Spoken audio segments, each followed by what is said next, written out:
In this video, I'll show you how you can fix the Epic Games error 0003. Now the way that we can do this is first we want to come down here and search for run %local app data %. Press OK. In here you want to find Epic Games launcher, saved, and then you should have some web cache folders. Now what you want to do is delete all of them. If you have one, just delete that. If you have multiple, delete all of them. If it says you cannot do it, it's because you have Epic Games open somewhere. So just open up Task Manager, look for Epic Games by pressing E and End Task. Delete the web cache folders.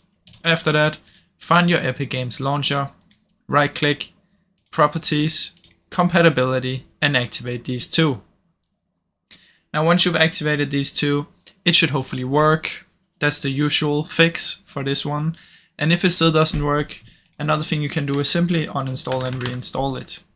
So search for apps and features, Epic Games Launcher, uninstall and then reinstall.